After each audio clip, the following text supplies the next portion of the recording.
presentación. ¿Estamos abiertos o todavía no? Sí, ya estamos abiertos. Bueno, me avisan cuando quieran que arranquemos y arrancamos. 67 inscriptos van. Bien. Avísenme cuando quieran que arranquemos. Mario, si querés. ¿Cómo? Sí, arranque nomás. Bueno. Te estábamos esperando vos. Listo. Buenas noches. En nombre de la Sociedad de Cirujanos, queremos darle la bienvenida a todos los participantes conectados. Este es el segundo módulo del programa de desarrollo profesional continuo de la Sociedad de Cirujanos en esta nueva modalidad. Esto les va a servir para la certificación y recertificación de especialidades que por ahora está suspendida, pero en el futuro se abrirá nuevamente.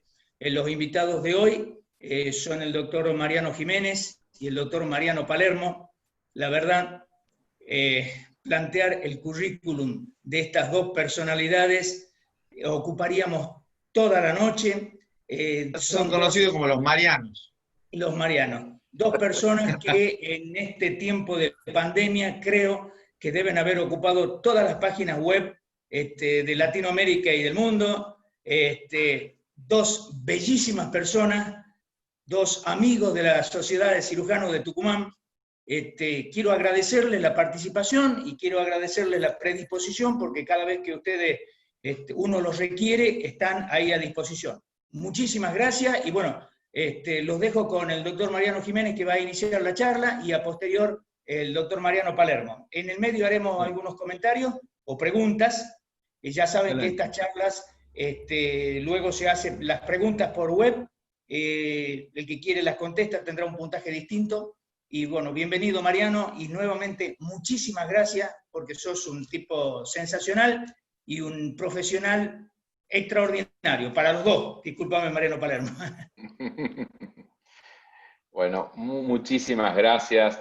Realmente para mí es un placer estar acá, estar con vos. A ver, claramente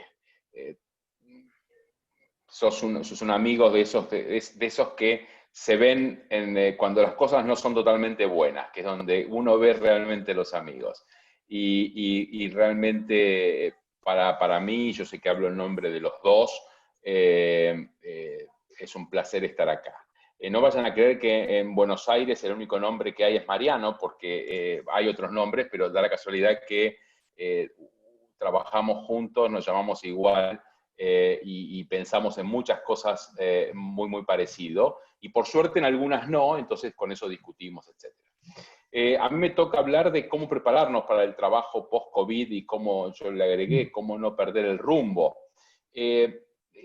La charla en realidad podría haber tomado dos caminos. Un camino que es el que no tomó, pero que les voy a contar ahora, es el camino de cómo ejercer, cómo realizar nuestra práctica quirúrgica en el post-COVID y en el intra-COVID. ¿Por qué no toma este camino? No toma este camino porque en la Argentina se tomó una cuarentena temprana. Esta cuarentena temprana que tanto es discutida por un lado, por el otro, que sí, que no, a favor, en contra, etcétera, como hacemos todos los argentinos, que todo es discutible, todo se discute, etcétera, sí es realmente que ha permitido que por lo menos en todo el país, esto ya hay que ver la realidad en el AMBA, como se llama ahora, que es Capital Federal y Conurbano, para el resto del país ha hecho que controlara la enfermedad y que se pudiera ejercer, que los sistemas de salud pudieran solventar los casos que tuvieran COVID. Todavía falta que a ver qué pasa en el AMBA. Pero el problema más grande... Mariano, disculpa, ¿estás compartiendo pantalla ya? Porque yo no veo, no sé si los otros ven. Yo estoy compartiendo pantalla. Sí, se está compartiendo. Sí, yo veo todo negro, ¿soy yo? ¿Sos vos? Sí, listo. se está compartiendo. Vos tenés que tener una visión más optimista, no ver todo negro, Juan Cruz. Ya busco el celular a ver si... Bueno, entonces, como le estaba diciendo, el tema es que esta cuarentena temprana lo que ha hecho es alargado la famosa curva, el famoso pico. Y esto para el COVID posiblemente sea muy bueno. Tenemos que terminar de ver la película para saber, pero aparentemente para poder tratar el COVID es muy bueno. Pero nos ha traído un problema desde el punto de vista quirúrgico, nosotros que somos cirujanos. ¿Cuál es el problema? En Europa, donde muchas veces nos reflejamos, han tenido el pico que ha sido en un mes y el descenso que ha sido un poco más, alrededor del doble. O sea que entre que empezó el primer caso hasta que ya han vuelto prácticamente a la normalidad, han pasado 3 meses. Con este confinamiento temprano, estas medidas que se tomaron, que en general yo creo que son buenas, lo que ha pasado es que esa curva ascendente en la Argentina ha tardado no un mes, sino 3 meses. Es más, todavía no sabemos si estamos en el pico o no en el AMBA. Ahora, sabemos que el descenso tarda, en general, y ha tardado en todo el mundo que ha tenido esta pandemia antes que nosotros, tarda casi el doble que lo que tarda en llegar. Entonces, ¿cuál es el problema de esto? Es que el periodo de tiempo donde tengamos que convivir quirúrgicamente con el COVID va a ser significativamente más largo que el espejo donde nos miramos, que generalmente es Europa. Entonces, todas las reglas que se dan y se copian en sociedades científicas, academias y universidades en la Argentina, donde dicen, por ejemplo, trate de diferir su cirugía 3 meses, que todo está escrito en esos términos, cuando llegamos a 3 meses no llegamos ni al pico.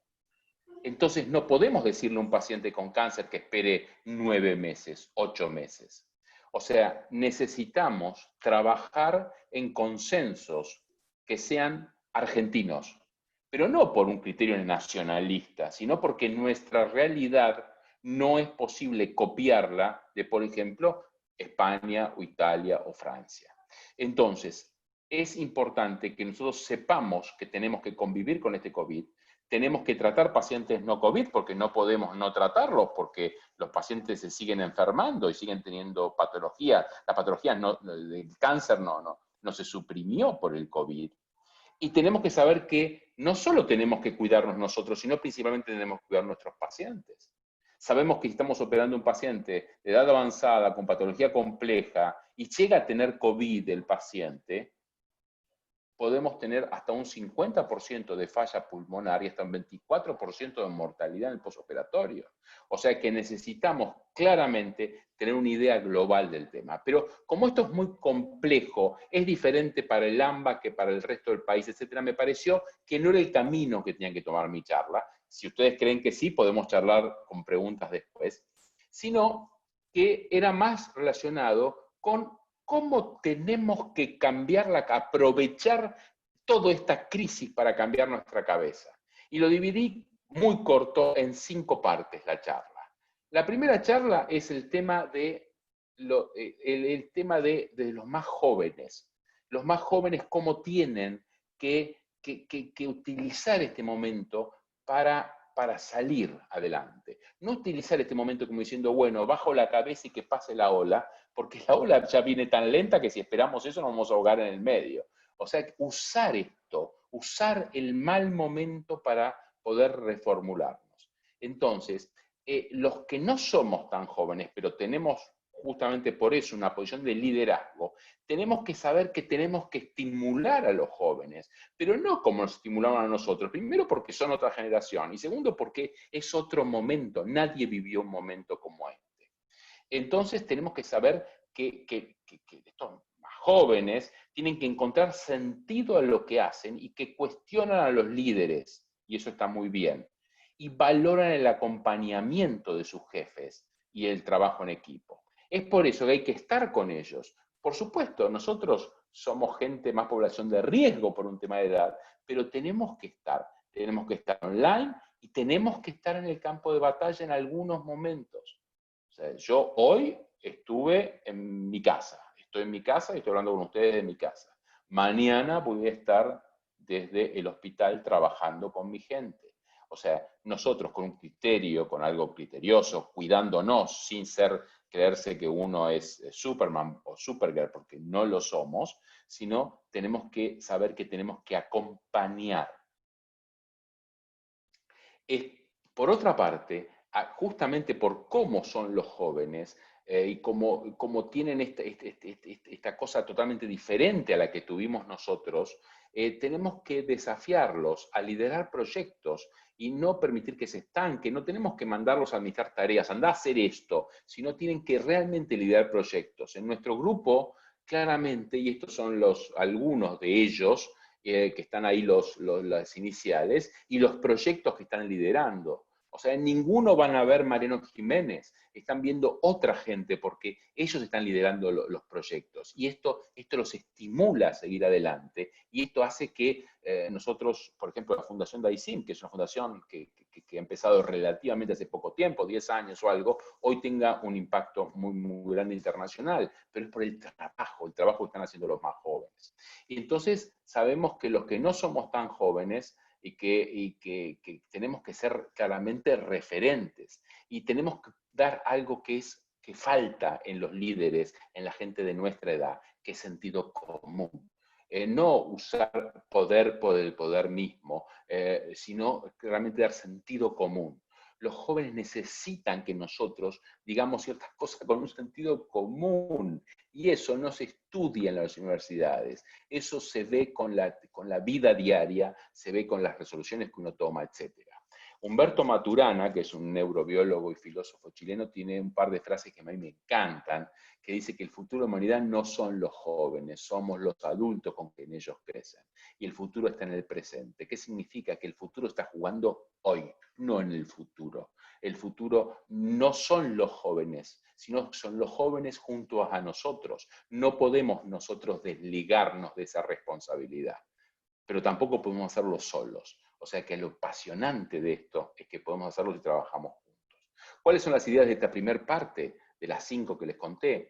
Que hoy podría ser el momento de creer en lo que nadie cree. Podría ser el momento de decir, bueno, ahora con los que estamos acá, podemos hacer algo diferente. Hay un tema que es interesante. Los argentinos tenemos una historia total de lo atamos con alambre. Tenemos una historia total de que vamos por un lado y nos cambian la regla, tenemos que ir para el otro lado, nos cambian el camino, tenemos que volver al otro lado. Eso es terrible, pero nos está dando una cintura que el mundo hoy no tiene y nos da una ventaja comparativa. Así como tenemos un montón de desventajas que no voy a empezar a hablar hoy, tenemos esta ventaja y tenemos que saber aprovecharlo. Y como dijo Víctor Frank, que estuvo en un campo de concentración y realmente sufrió y perdió gran parte de su familia ahí, él siempre decía, y es muy bueno, que el mejor modo de predecir el futuro es crearlo. Y no es solo una frase linda, es algo que puede y debe hacerse. La segunda parte es el tema de la crisis. Desde la época de Hipócrates, y recuerden que crisis es un término médico, no es un término político, no es un término académico, es un término que hace más de 2500 años fue acuñado en Grecia, donde se hablaba de crisis, que era el momento donde el médico podía determinar si la enfermedad, si el paciente con determinada enfermedad se moría o se curaba. No podían hacer muchas más cosas, pero claramente ese es el momento. Recién en el siglo XIX, hace muy poquito tiempo, se empezó a utilizar la palabra crisis para temas políticos o económicos. O sea que es una palabra claramente médica. Y recordar, y esto está en un artículo reciente de New York Times, que dice que un artículo que es fantástico, que dice que una crisis es algo terrible de desperdiciar. O como decía Churchill, que la crisis es un momento, los momentos difíciles, es un momento para poder dar un paso adelante. O sea que podemos utilizarlo. ¿Y qué nos pasa hoy? ¿Qué diferencia hay con 6 meses? Que ya las reuniones académicas no van más, las cirugías como las conocíamos no van más, la cosa cambió totalmente. Y muchas de estas cosas van a cambiar para siempre, otras cosas van a volver a la normalidad, pero nunca va a ser una normalidad como la que tuvimos antes. El COVID no está cambiando el mundo, está acelerando cambios que ya estaban viniendo. Y esto, en líneas generales, no es malo, en líneas generales es bueno si lo sabemos aprovechar. Saber que estamos en un momento de quiebre, saber que tenemos que generar algo nuevo y que tenemos que empezar a hacerlo ahora, no cuando esto termine. Los cirujanos y cirujanas en general tenemos el tema que utilizamos guías de prácticas, por ejemplo las guías de Tokio, que son muy conocidas, que se cambian cada 5 años, o sea, tienen un tiempo donde uno las puede asimilar, las puede usar, etcétera, y que nos dicen cómo tenemos que actuar en muchas cosas en nuestra práctica profesional. Ahora tenemos recomendaciones, no son guías, y encima van cambiando todo el tiempo. Entonces uno se pregunta, ¿cómo trabajar en este nuevo mundo donde pareciera que no hay un saber hacer, donde parecemos que hoy tenemos que ir para un lado, después para el otro, hacer determinada cosa, después hacer otra? Y esto es lo que yo les decía, lo que el mundo está crujiendo, los cirujanos en general. En Argentina estamos tan acostumbrados a esto que nos vamos amoldándonos mucho mejor. Esta es no tener certezas absolutas, saber que no hay una experiencia previa, que no hay expertos. Los expertos quedaron destrozados con el COVID. No hay expertos. Todos estamos en el mismo nivel. Y esto, la verdad, que es un resurgir muy interesante y rompe una estructura quirúrgica que yo creo que hacía falta romper hace mucho tiempo y ahora se rompió sola. Ahora, un webinar hecho por una persona tiene la misma importancia que un webinar hecho por una gran universidad o por una gran sociedad internacional o nacional. ¿Y por qué es esto? Porque es lo que estaba pasando. Esto lo que hizo fue mostrar y blanquear esa ruptura que estaba pasando, este nuevo nacimiento basado mucho en la tecnología y en la visión que tienen los más jóvenes de esa tecnología. ¿Cuáles son los riesgos de esta etapa? Los riesgos es quedarse quieto, tratando que pase la cosa, sabiendo que tal vez lo anterior no va a volver. Y la otra riesgo es que nos paralice el miedo, que no es el miedo a perder la vida, que los médicos en general estamos como un poco ya manejamos esto. Por supuesto que tenemos miedo a lo que nos pueda pasar, pero o a nuestra familia. Pero es más el miedo a perder una identidad también. El miedo a que esto que habíamos logrado cambie totalmente. Y va a pasar, va a pasar. Mariana Lozano dice que la pandemia ha tenido la cualidad de mostrarnos cómo la vida se asemeja más a un curso de agua que hay que saber acompañar y en vez de esmerarnos para levantar barreras para detener la corriente. Y estoy totalmente de acuerdo con eso. Entonces, esta segunda parte, la idea de esta segunda parte sería ver la crisis como una oportunidad, saber que debemos cambiar y que ciertas cosas no van a ser como nos enseñaron. ¿Por qué? Porque la enseñanza no va más como nos dijeron. No hay que paralizarse y no hay que victimizarse, que la culpa la tiene este, que la culpa la tiene la otra, que la culpa la tienen los chinos, la tiene Trump, la tiene Dios. No, no pasa la cosa por ahí. El mundo está ahí y está más cerca de lo que pensamos. Entonces, la tercera etapa, uno dice, y bueno, ¿y cómo me organizo? Está bien todo lo que está diciendo Mariano, pero ¿y cómo me organizo? Bueno, hay un montón de libros, no les pido que los lean, pero este libro es muy interesante. Está escrito por uno de los, Salim Ismail, que es uno de los fundadores de la Singularity University, de donde salen todos los super capos y las super cosas nuevas de Silicon Valley y del mundo tecnológico a nivel mundial. O sea que es una universidad que ha cambiado la estructura de las universidades para siempre. Y él plantea en su libro, en la tapa del libro, dice, ¿por qué las nuevas organizaciones son 10 veces mejores, más rápidas y más baratas que la de usted? Está enfocado más a la cosa más tecnológica y a la cosa de empresas, pero podemos tomarlo como médicos. Bueno, no compren el libro, yo le digo la respuesta a esto que él da. Dice, el éxito tiene que ver con la forma que te organizas y con el uso que haces de la tecnología. Si vos no usás tecnología y no te sabes organizar, estás frito. No vas a tener futuro en el futuro que viene, que ya está acá, que no solo es un futuro para el primer mundo, sino también para los argentinos hoy. Así como el sistema inmune ataca lo extraño, ataca una infección, un virus, las estructuras académicas, el gobierno, sociedades científicas en general, también atacan lo extraño, que muchas veces son las ideas innovadoras. Esto no es algo nuevo. Les cuento que hace 500 años, cuando empezó Gutenberg con la imprenta, tardó 100 años en poder llevarla adelante. ¿Por qué? Porque hubo una serie de resistencias diciendo de que realmente no era bueno la imprenta, mejor era seguir escribiendo. Hoy nos causa risa todo esto. Pero hoy están apareciendo entre 10 y 20 nuevas cosas que son asimilables a lo que fue la imprenta para el desarrollo mundial. Están no una, sino 20. Entonces, claramente la cosa está en un cambio fenomenal, mucho más allá que el COVID. Entonces, así como la imprenta transformó la sociedad hace 500 años y el mundo al democratizar la literatura, hoy las cosas están impactando en cuatro elementos: la democracia, la educación, los sistemas legales y el sistema de salud. Porque son estructuras muy buenas, un adelanto fenomenal a la civilización, que ya llevan 1, 2 o 3 siglos, cuando la información era escasa y se movía lento. Hoy la cosa es totalmente diferente. Yo me voy a dedicar en la charla a hablar de educación y sistema de salud, no voy a hablar de sistemas legales, ni me voy a meter en la democracia, pero sería interesante si quieren alguna vez podemos charlar de esto. Lo interesante es que ahora está blockchain, todo lo que son impresoras 3D, todo lo que es inteligencia artificial, lo que es sistema de energías renovables, todo lo que es neurociencias, todo lo que es robótica y nanotecnología. Todo esto tiene un impacto muy, muy importante en esto. Y lo que es interesante es que nuestros líderes no están formados, no estamos formados para afrontar este momento. Entonces realmente es como que tenemos un problema muy, muy grande, porque aparte todo el sistema está para cuando esto era inmóvil. Ahora la información corre como el agua, entonces la cosa ya no sirve, no voy a hablar de democracia, pero fíjense en las últimas elecciones, hace 4 años en Estados Unidos, los sistemas de inteligencia artificial y todo posiblemente cambiaron el resultado de una elección. Entonces la democracia como tal tiene que ayornarse, la salud tiene que ayornarse y la educación tiene que ayornarse.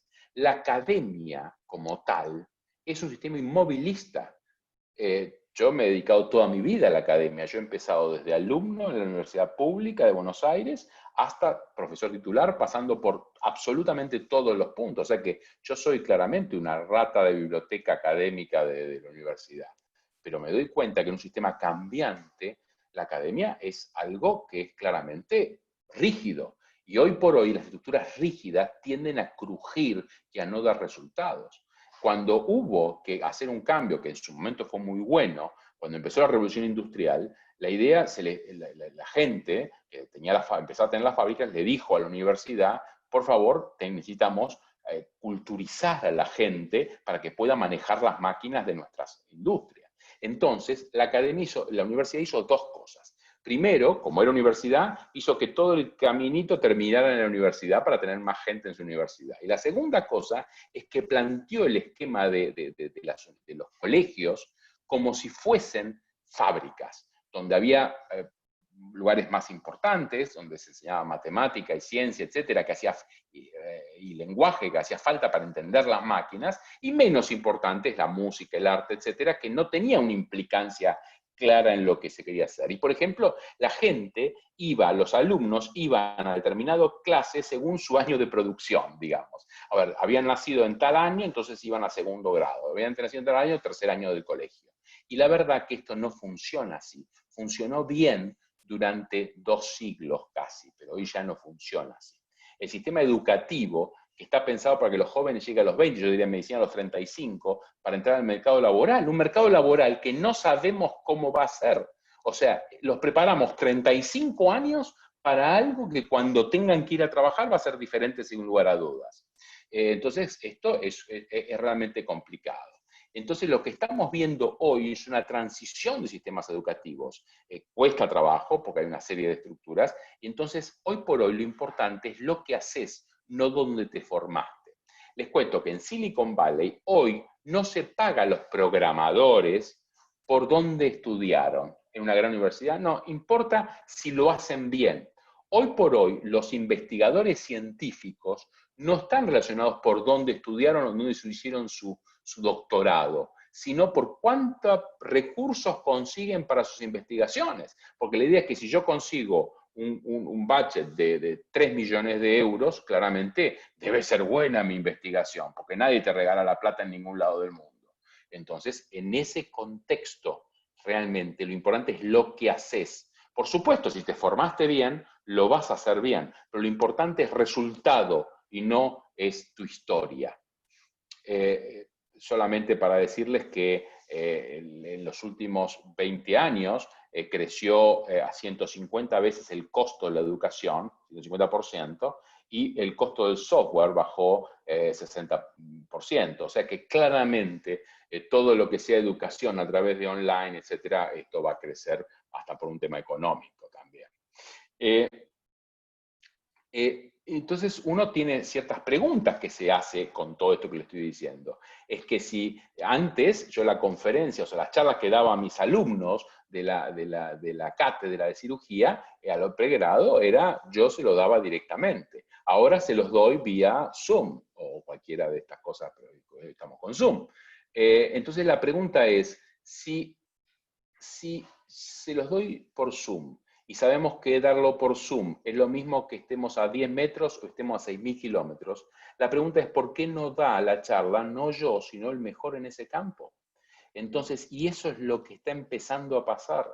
Y eso va a pasar cada vez más. Entonces tenemos que amoldarnos para eso y tenemos que conseguir líderes que tengan las relaciones para poder conseguir a ese mejor que me venga a hablar. Tengo que empezar a saber idiomas para entender esto, porque la mayoría no está en español.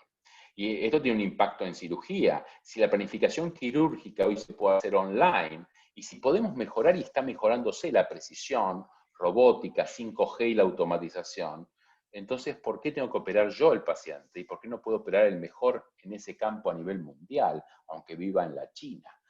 No digamos China con esto de coronavirus, en la India. Entonces, claramente es un tema más que interesante. Entonces, la idea es en esta tercera parte, y ya para ir redondeando la charla, es no podemos refugiarnos en la academia, en lo clásico, porque los cambios son demasiado vertiginosos, y que no importa cómo estás preparado y dónde lo hiciste. Lo que importa es quién sos, no importa qué sos. Porque yo puedo ser hoy el director del hospital y mañana limpiar los pisos. Entonces, lo importante es quién soy. Entonces, y esto es lo que hay que trabajar.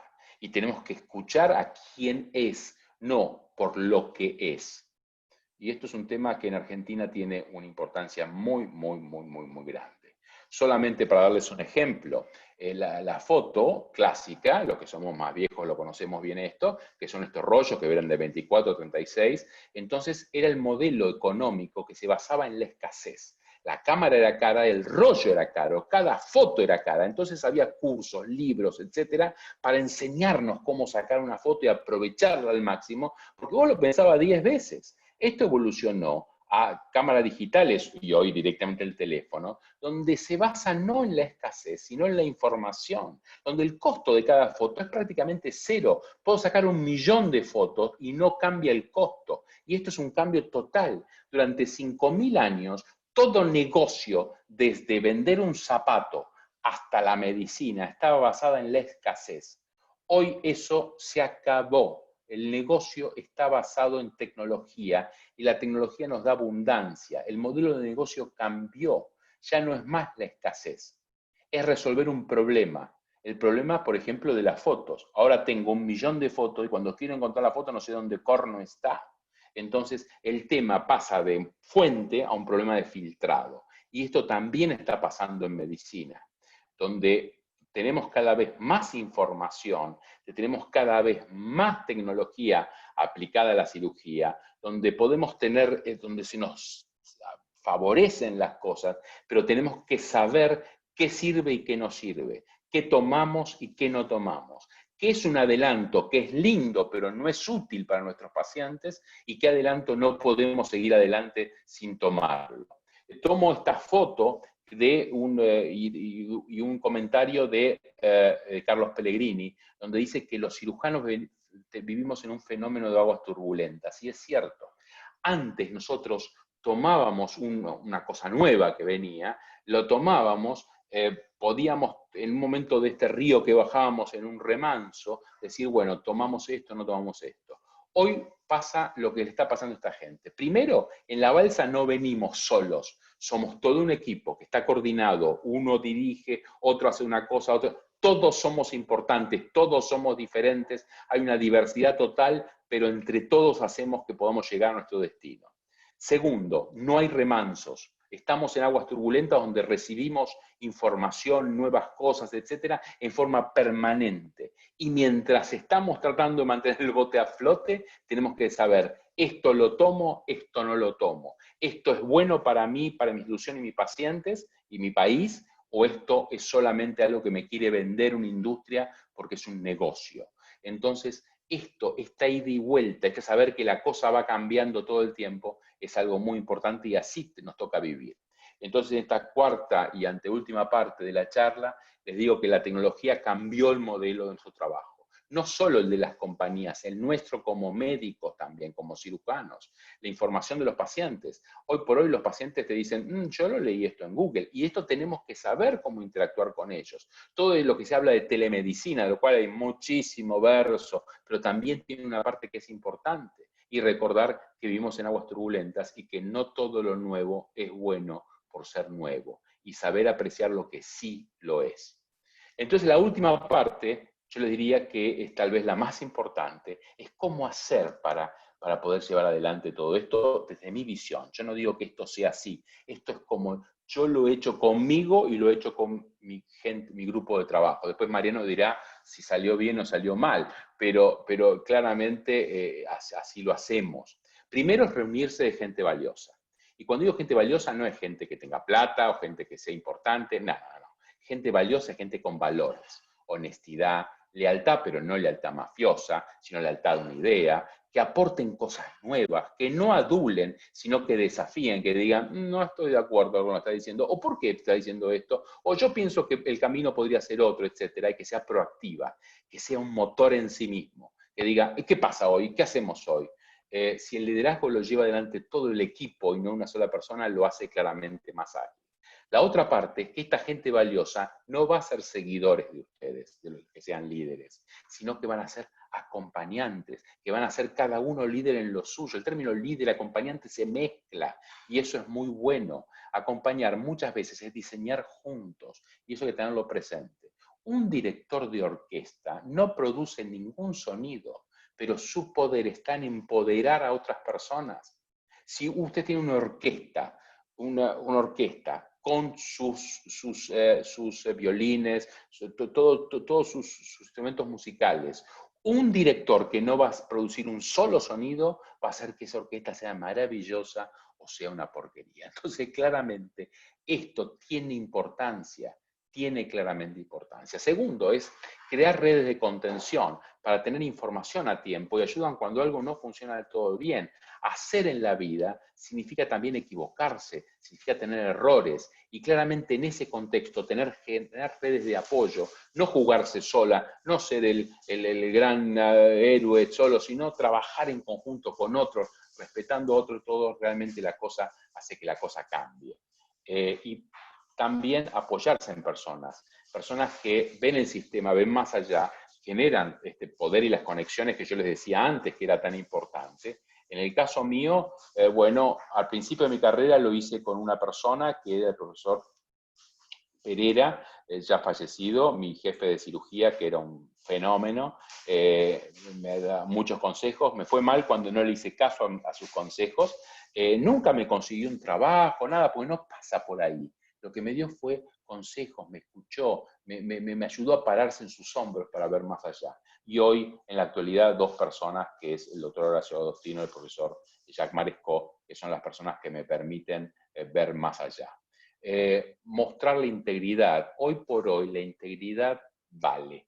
Hoy por hoy ser íntegros y decir dónde realmente uno está parado, pareciera en un momento del país donde tener amistades políticas, donde tener ir por izquierda, etcétera, sería la gran cosa. Yo les diría que créanme que ser íntegros y saber dónde uno está parado y decir dónde uno está parado es una gran virtud y que claramente es un valor para que el equipo salga para adelante. Muchas veces me preguntan cuando yo comento todo esto, está fenómeno, pero ¿cómo sé que realmente el líder que yo tengo es constructivo, ético, abierto, honesto? Y la respuesta es muy sencilla. Hay que acompañar a aquellas personas que son constructivos, éticos, abiertos y honestos. Si el líder que usted sigue no lo es, tarde o temprano va a ser no ético, no abierto, no honesto y no constructivo con vos. Esto es cuestión de tiempo que ocurra. Recuerden que los acompañantes son los que crean el liderazgo, dejando de liderar, de acompañar esos líderes que no son realmente líderes, porque no son éticos, no son abiertos, no son honestos y constructivos, se caen absolutamente solos. Entonces, para ir terminando, yo les diría que estamos en un momento muy duro, en un momento donde hay muchas pérdidas materiales y donde hay muchas pérdidas económicas y donde hay pérdidas de vida. Pero yo les diría que no hay que dejar todo, sino que hay que tener una visión optimista. No una visión optimista tonta, sino una visión optimista realmente racional por todo lo que les estuve comentando. Estoy de acuerdo con Steven Pinker, que es un psicólogo de Harvard, cuando él un poco en broma, un poco en serio, dice cualquier tiempo pasado fue peor. Los niveles de empatía hoy en el mundo están subiendo y los rangos negativos están bajando. Y recuerden que la confianza nos lleva a acciones de transformación, que son las que tenemos que tener, en tanto que el miedo a de conservación. Entonces, yo les diría que en liderazgo en tiempos de crisis y en todo esto que estamos hablando de cómo afrontar esto, cambiar es posible y necesario, libremente, mirando al otro, escuchando al otro, respetando y también siendo respetado, y si no soy respetado, irme a otro lado donde me respeten y superando las barreras. Esto hace que todas las decisiones que tengan que tomar, y van a tener que tomar decisiones, va a ser buena. Recuerden que el momento que estamos atravesando claramente hizo evidente que el mundo no es solo el que nos espera, sino también el lugar que nos animamos a crear. Muchas gracias.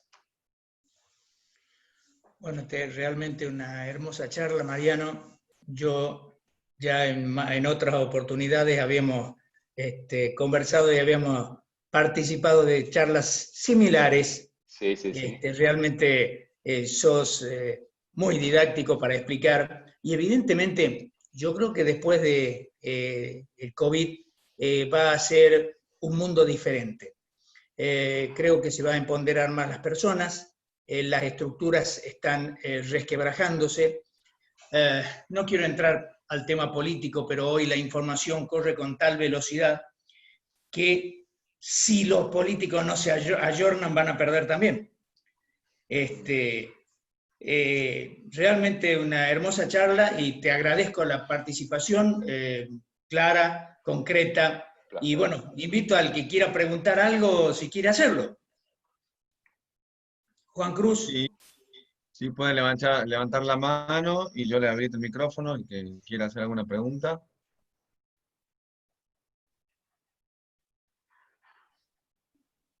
Hay 198 personas en la sala y además está haciendo streaming live por Facebook.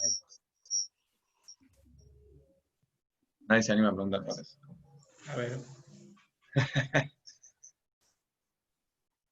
Muy bueno, Mariano. Esta es la segunda vez que la veo ya. Voy coleccionando. La segunda vez que la veo y muy lindo. Pido disculpas.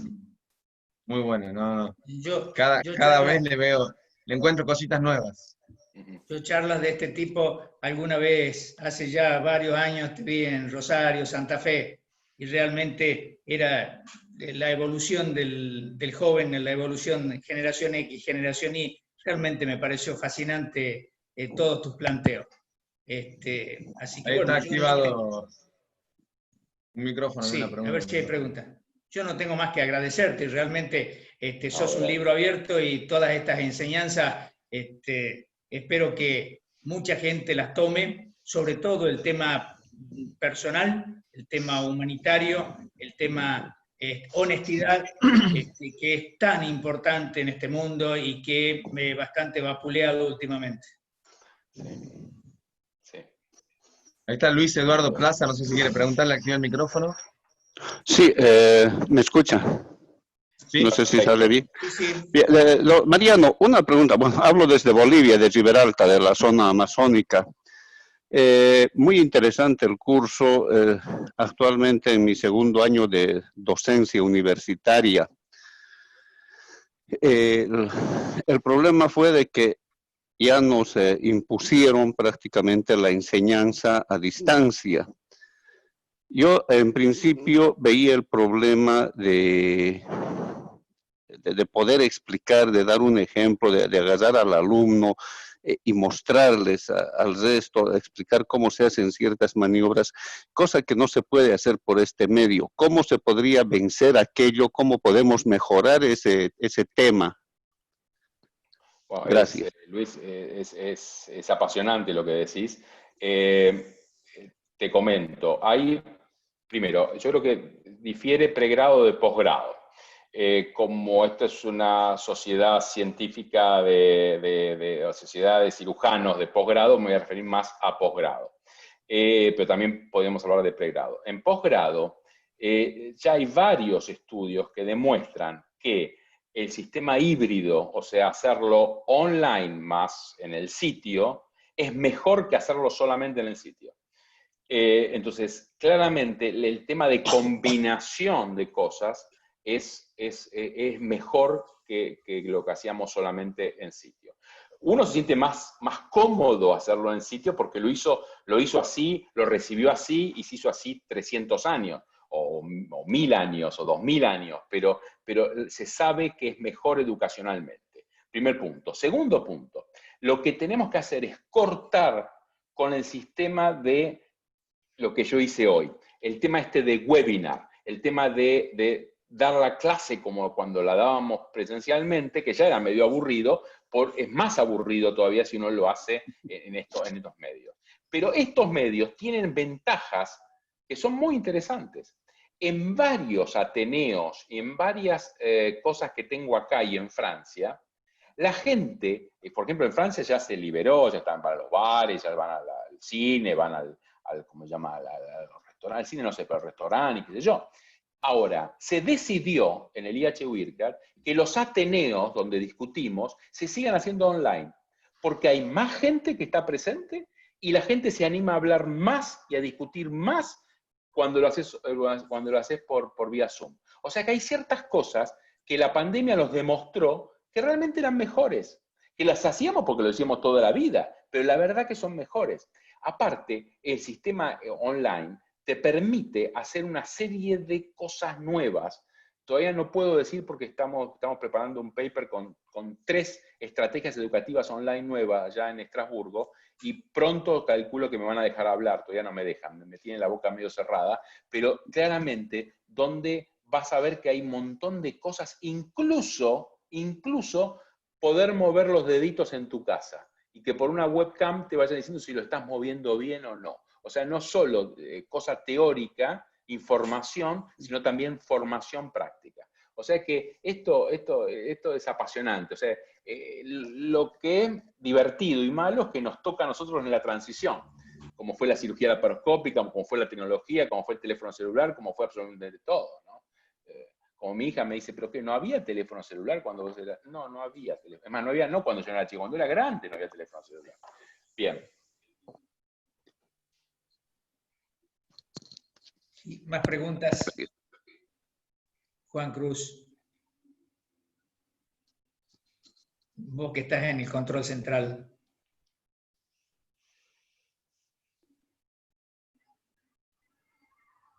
Tenés cerrado el micrófono, Juan Cruz. Ahí. Ya me estoy haciendo viejito también yo. Sí, sí.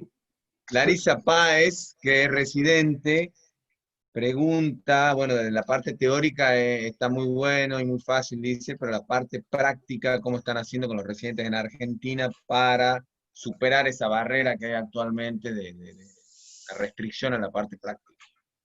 Bueno, es un problema muy, muy serio a nivel argentino, a nivel mundial, el tema de la formación práctica, porque también sabemos que se han reducido los números de cirugías en todos lados, y que encima el consenso es que las cirugías debieran hacerlo gente con experiencia para hacerlas más rápidas y hacerlas más efectivas y con menos diseminación, etcétera, de posibles virus, etcétera. Entonces, en ese contexto, es un problema para los médicos que están, los cirujanos que están, las cirujanas que están en formación. Entonces, es un problema. hay una serie de páginas en Estados Unidos principalmente, hay 2 o 3 muy famosas, donde hay una serie de cosas técnicas que uno puede hacer que te ayudan a hacer la práctica. Vos filmás lo que vas haciendo, se lo mandás y se puede... y te pueden incluso corregir, etcétera, las falencias que haces. Pero eso en general son caras, las pagan las instituciones, acá en Argentina nadie paga nada, entonces si está en inglés, entonces son todas contras. Lo que yo te diría que son 2 cosas. Uno es todo lo que es táctica y todo lo que es técnica, se puede hacer con simuladores, se puede hacer a través de online, se puede hacer con cajas, se puede hacer con un montón de cosas, y eso tendría que estar potenciado en este tiempo. El tiempo este no es para quedarte en tu casa y diciendo, bueno, me tocó justamente estar estos 15 días, estos no 15, sino utilizar este tiempo. Lo que no hay posibilidad es la de mover los deditos con el paciente. Eso sí es cierto. Pero todo lo demás, lo que es táctica y técnica, se puede seguir haciendo.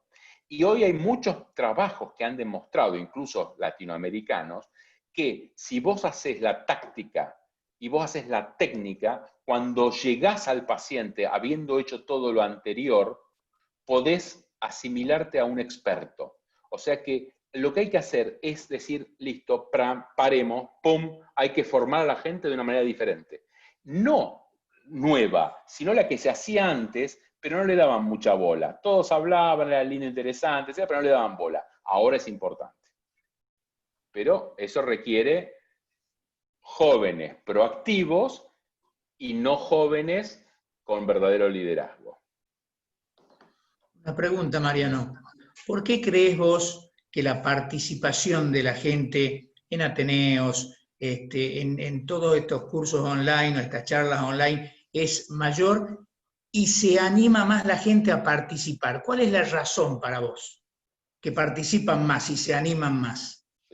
Esto que te iba a decir es un pensamiento que tengo, realmente no tiene ninguna base científica, o sea, opino como la señora o el señor de la esquina, digamos, ¿no?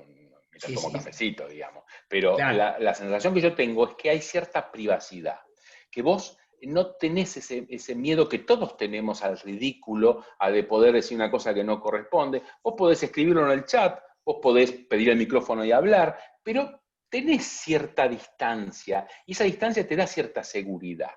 Yo creo que, por lo menos a mí me pasa, entonces pienso que soy bastante cara dura, por otro lado, pero en general me pasa eso. Entonces, creo que le pasa a todo el mundo. Por otra parte,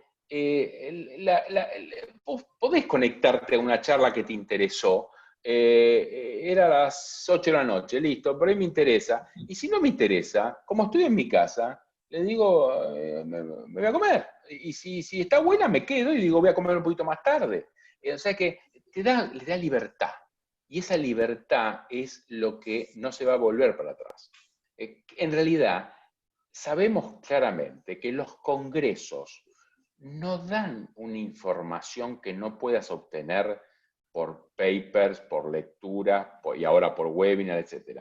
Lo que te da el congreso, que es maravilloso, es la parte social. Es poder juntarme con vos, Chino, irnos a un bar a tomar una cervecita y a charlar de la familia y las cosas, lo que hemos hecho toda la vida y lo que nos ha hecho grandes amigos. Ahora, no nos hizo amigos discutir de pancreatitis aguda por Zoom. Nos ha hecho esa cervecita que tomábamos.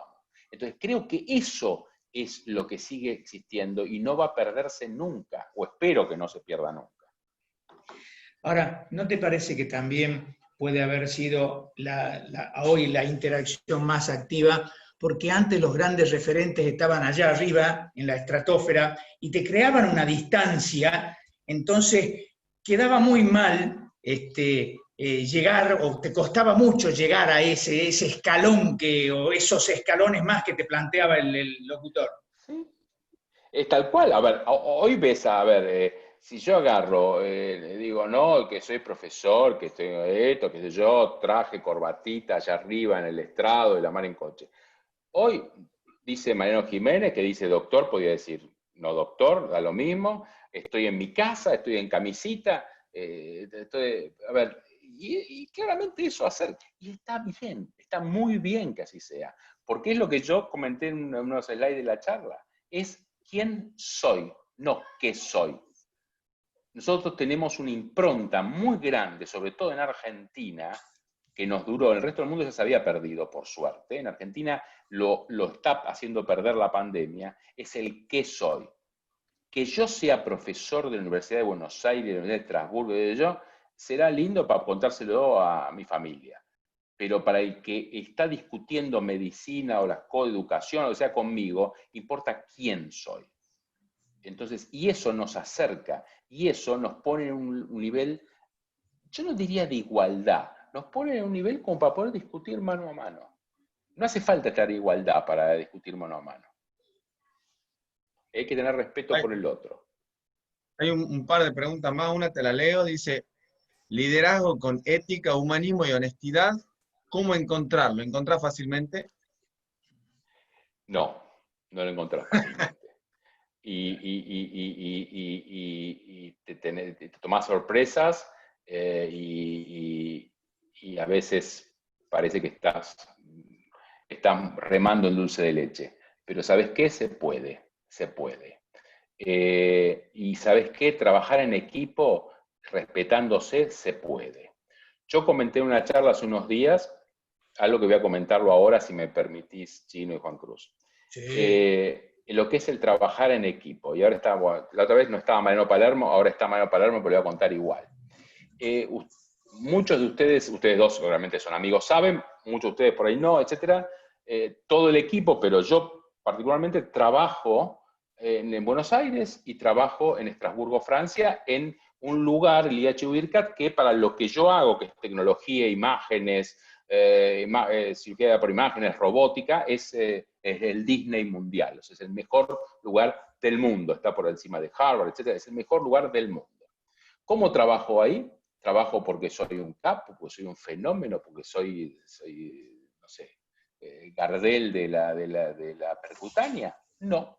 Trabajo ahí porque en el año 2015 es un instituto que trabajamos que costó 260 millones de euros y lo terminaron en el año 2016. O sea que no es poca cosa el instituto este. En el año 2015 estaba en un curso en Mariano Palermo, en IRCAD, Brasil. En una de las cenas le toca estar sentado enfrente de Marescó. Marescó le empieza a charlar, etc. Marescó es, para los que no saben, pocos no deben saber, es uno de los cirujanos más famosos del mundo, es el presidente de IRCAD, es el que realmente ha revolucionado la enseñanza en los últimos 25 años de la laparoscopía, la endoscopía y de la percutánea a nivel mundial. Estaban cenando y Marescó le cuenta, mientras estaban cenando, de que está terminando un instituto, pero el instituto no tiene quien se pueda ocupar de imágenes, cirugía, que no consiga a nadie que sea. Y Mariano Palermo, que podía haberle dicho, está viendo a la persona enfrente suyo, dice, usted tiene que hablar con mi jefe. Y entonces Marescó, a los 15 días, me manda un mail, dice que quiere venir, y vino a verme a Argentina, pero no dijo que quería hablar conmigo. Se reunió con Mariano Palermo y conmigo, y dijo, yo lo que quiero es acompañarlos todo un día de trabajo. Y al final del día dar una charla, pero no a Argentina, a su grupito nomás. El tipo lo que quiso ver, este gran profesor, porque realmente es un gran profesor, lo que quiso ver es cómo trabajábamos y cómo relacionábamos nosotros. Lo supe después, me di cuenta, como no soy muy despierto, me di cuenta como 20 días después. Entonces, mi puesto hoy, tal vez la parte más importante de mi vida profesional, en mi vida, se la debo a Mariano Palermo, que hizo la primera conexión, y a todo el grupo de trabajo, que fue un trabajo tan bueno que hicieron el trabajo de siempre, pues imagínate que ni se dieron cuenta que estaba el profesor Marescó, y el tipo dijo, esto es lo que yo quiero para allá. Entonces, hacer las cosas bien rinde. Mariano, creo que eso habla del tipo de persona de bien de Mariano y de tu equipo. Por supuesto. Fundamental. Por supuesto. Y de saber elegir cómo lo haces. ¿Alguna otra pregunta? Una pregunta más, ¿les parece? Perdón, yo dije que hacer las cosas bien rinde. No sé si hago las cosas bien. Tener gente que hace las cosas bien rinde. Sí, sí. Hay varias preguntas. De José Gordillo dice si considerás que había que agregar una materia de grado en la carrera universitaria para formar a nuevos médicos con formación tecnológica. Yo creo que lo que sí, creo que no, creo que en cada materia tienen que saber la parte de tecnología y saber, y sacar de la cabeza el tema de que no se puede. Sacar de la cabeza el tema de en mi país, en mi provincia, en mi ciudad, etcétera, no se puede. Eso. Y la otra cosa, yo sí pondría de que tiene que haber alguna materia en pregrado que sea de investigación. En la Facultad de Medicina de la Universidad de Buenos Aires, el 70% de los investigadores no son médicos. ¿Y eso por qué es? Porque nadie nos dice cómo investigar. Entonces hay que estimular eso para que haya más investigadores. Porque un país lo hace grande los investigadores. Que no me escuchen los economistas, los abogados, etc. Lo que lo hace grande son los investigadores. Luis Burgos dice, entonces será el nacimiento del cirujano virtual y el ocaso del cirujano presencial. ¿Cómo se transita el cambio? Sí, yo creo que no. O sea, yo creo que, a ver, la cirugía laparoscópica no terminó con la cirugía abierta, la mejoró. Yo creo que la tecnología y todas las variantes de esto mejora la cirugía laparoscópica, pero no la termina. O sea, la mejora. O sea, yo creo que los cambios hoy ya no son blanco, negro, revolución, y que vamos y que cambiamos y volvemos a crear la historia. No, no. Las cosas son evolutivas y las cosas hay que tener la apertura mental para saber que negarse es malo y aceptar cualquier cosa también es malo. Excelente. Doctor Rodríguez.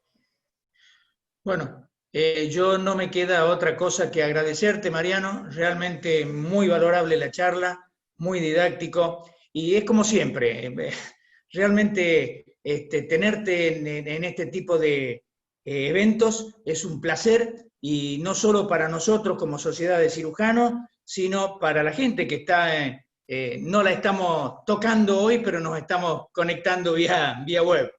Así que realmente, nuevamente, muchísimas gracias, Mariano.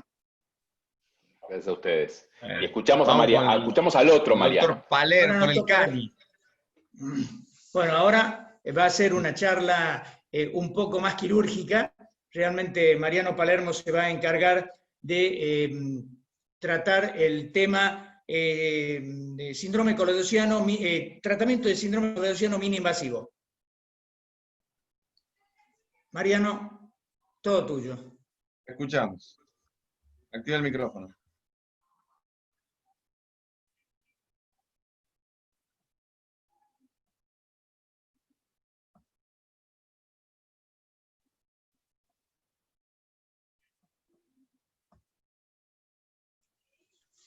¿Se escucha ahora? Sí. Perfecto. Bueno, les decía que muchísimas gracias al Chino, a Juan Cruz por esta invitación. La verdad que siempre es un honor estar con ustedes. Yo también la escuché 1000 veces la charla de Jiménez y siempre le encuentro cosas nuevas, así que es un placer escucharlo siempre a Mariano. Bueno, saliendo un poco del COVID, vamos a hablar un poco de algo más quirúrgico y vamos a hablar de todo lo que es el tratamiento mini invasivo de la litiasis coledociana.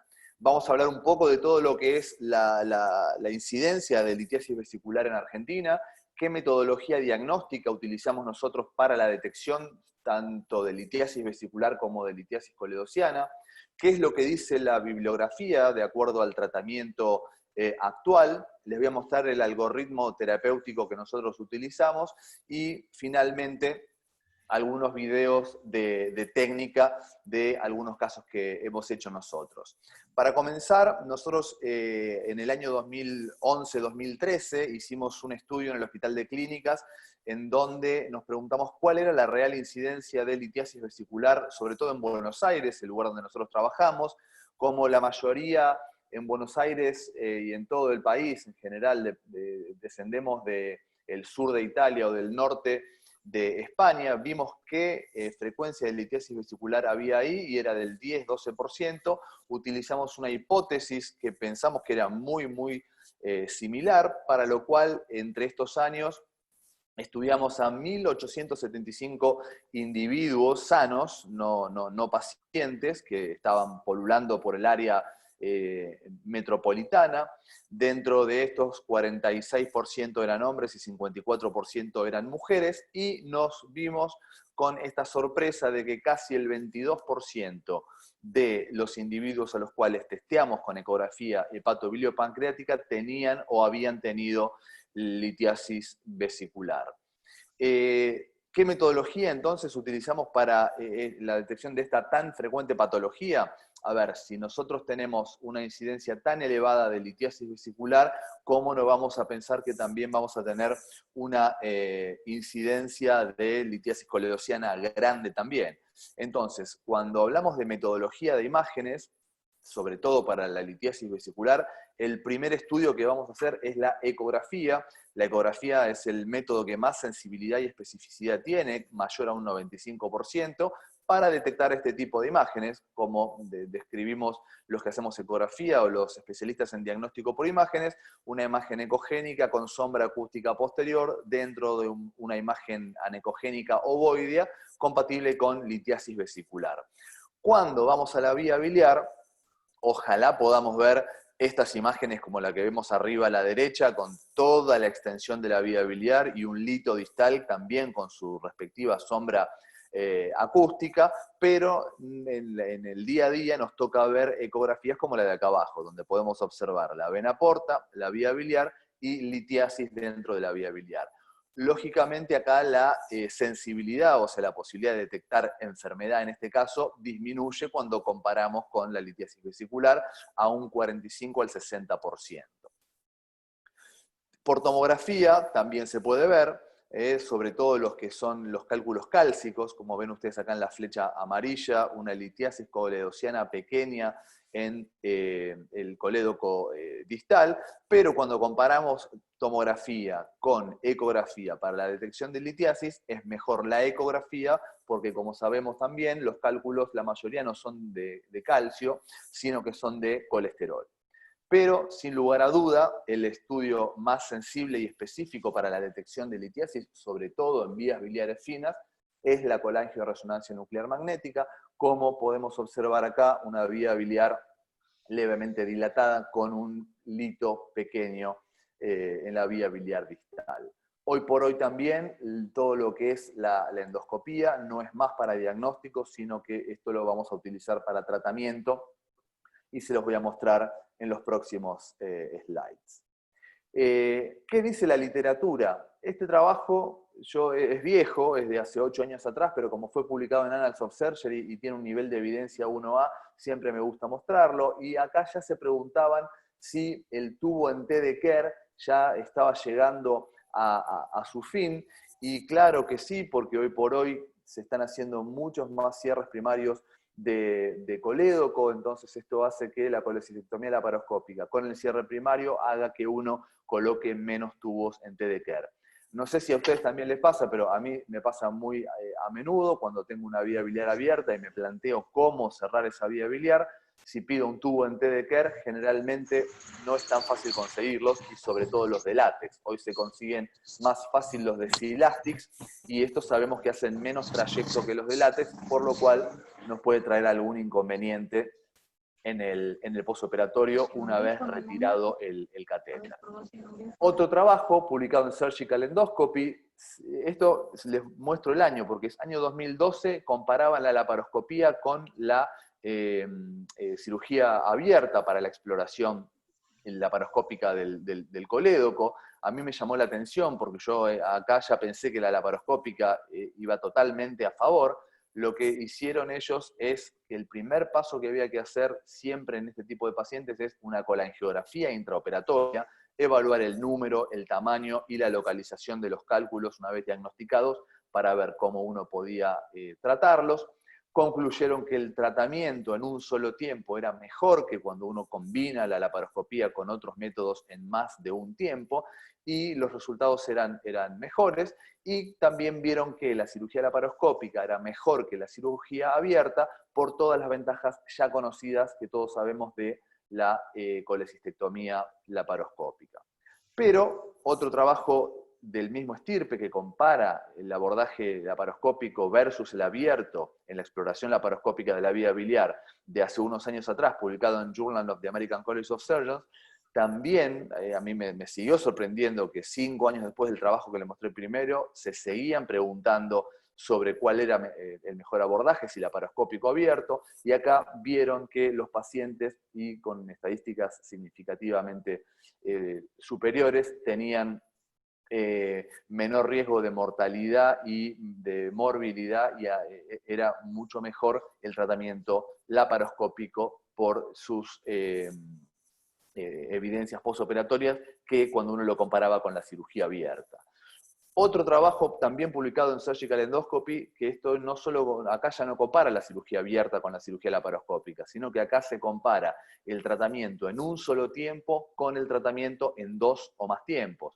Aleatorizaron 168 pacientes, donde vieron que el tratamiento en un solo tiempo era mejor, tenía mejores resultados, menor estadía hospitalaria, al tener menos procedimientos era mejor en cuanto a su costo-efectividad, por lo tanto recomendaban que el tratamiento sea en un solo tiempo.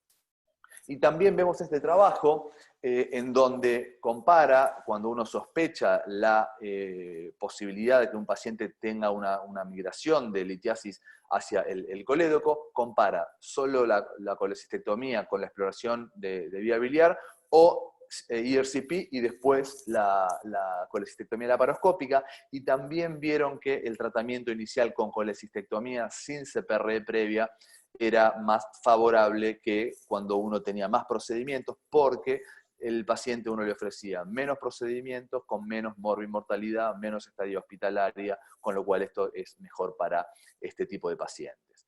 Cuando uno habla de evidencias, uno no puede dejar de hablar del Cochrane Library, donde acá no es como PubMed, que en PubMed uno tiene todo. Acá en el Cochrane Library uno tiene lo que realmente fue avalado estadísticamente y son las mejores evidencias que uno coloca acá. Y acá compararon el tratamiento quirúrgico versus el tratamiento endoscópico para el tratamiento de la litiasis coledociana.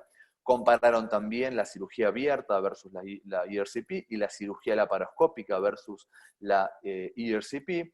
Y ellos vieron que no había diferencias significativas en cuanto a la morbimortalidad, no había diferencias significativas en cuanto a la reducción de litiasis residual, tampoco había diferencias significativas entre hacerlo en un solo paso o en 2 o más pasos, pero también han visto que en la mayoría de los ensayos clínicos controlados aleatorizados tenían errores en la aleatorización, por lo tanto no podían sacar evidencias lo suficientemente fuertes como para aseverar todo lo que estaban diciendo.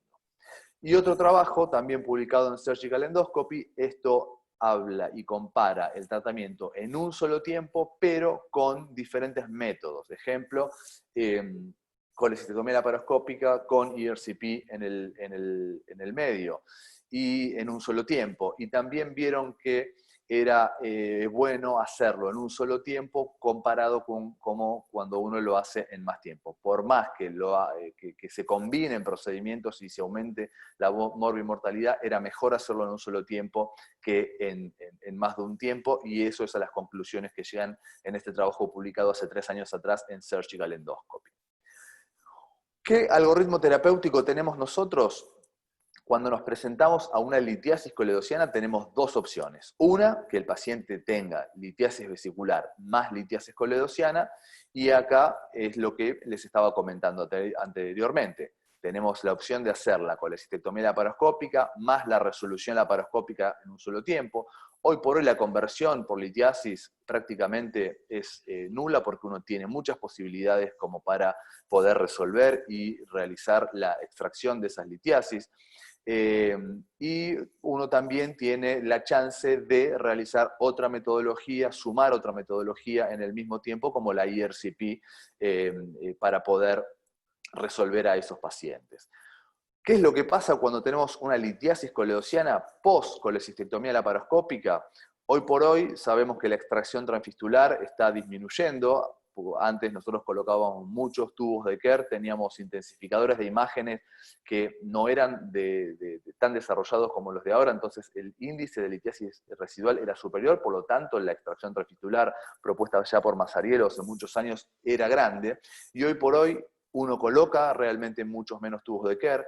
Todo el desarrollo de la IRCP y de toda la endoscopía terapéutica ha hecho también que uno coloque menos tubos de Kerr y que pueda resolver por esta vía a estos pacientes, y todas las ventajas del cierre primario hace que estos pacientes sean resueltos de esta forma.